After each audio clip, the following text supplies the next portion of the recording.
Goodbye week one, hello week two. Semifinals are off and running. We'll highlight the biggest numbers from the first batch of games qualifiers this week on Inside the Leaderboard. Hey everyone, Tommy Marquez here with another edition of Inside the Leaderboard presented by Noble, the official training footwear and apparel of CrossFit. And in week number one of semifinals, we had 3 events on 3 continents and all 3 reigning champions throw down. We had some huge performances numbers-wise. Starting with the newcomers and our first number 8.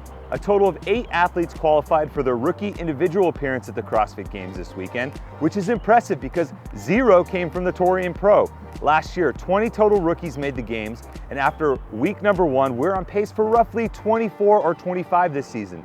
For reference, in 2018, the previous year with a 40-athlete field, there were 26, so the current pace is more in line with what we've seen previously under the regionals format. And when you consider the regular turnover of athletes from year to year that already have games experience, it speaks to just how difficult it is to consistently qualify the games each year when more than a quarter of the field is completely brand new each season. And speaking of new, a new development in this new format has been athletes and teams making perfect runs in competition, which is why our next number is 4. In 2 years of semifinals, we've had 4 perfect runs through semifinal competition, including 3 this past weekend. 1 at each event done by Tia Claire Toomey at the Torian Pro, CrossFit Reykjavik at the Lowlands Throwdown, and CrossFit Mayhem Freedom at the Syndicate Crown. During the 8-year span of regionals, a perfect run happened only 3 times. CrossFit New England was the first to do it at the Northeast Regional in 2011. Haxpack Ute swept the 2013 Southwest Regional, and CrossFit 7 Mile did it in Latin America in 2012, but it should be noted there were only 9 teams competing and only 4 teams finished the weekend due to the minimum work requirements.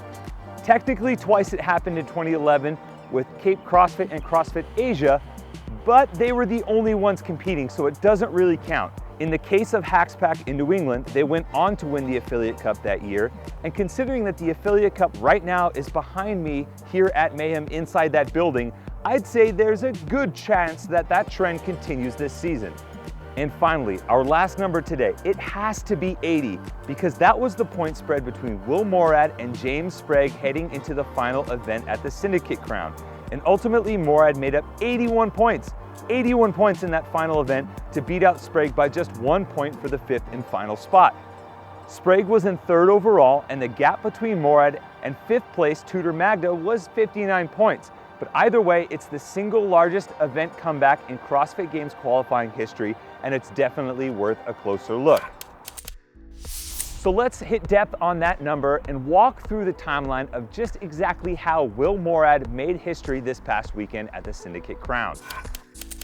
Things got off to a shaky start in event 1, and Moorad came out of the gates with a 17th place finish in the lifting complex to start the weekend. He tacked on 80 points in event 2 to move himself back into the top 10 in 8th overall after day 1. To start day 2, Moorad lost just a little ground with a 9th place finish to fall into 10th place, despite not moving up or down placement-wise. Moorad conceded a ton of points by closing out day 2 with a 20th place finish in skiing with Karen. 76 points back of qualifying, a 5th place to start the day moved Moorad into 8th overall, and was the setup for a spectacular event win that capped the unlikeliest of comebacks to move him into qualifying position for the only time that weekend.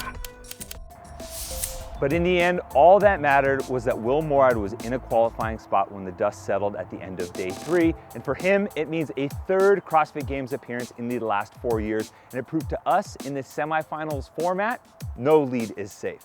That's going to do it for this edition of Inside the Leaderboard. I'm Tommy Marquez.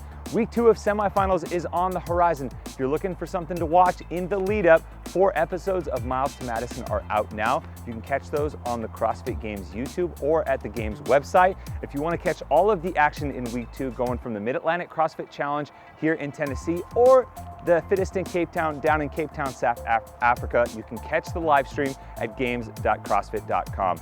Best of luck to all the athletes throwing down in week number 2. Congrats to all the qualifiers from week number 1. And until then, I'll see you on the leaderboard.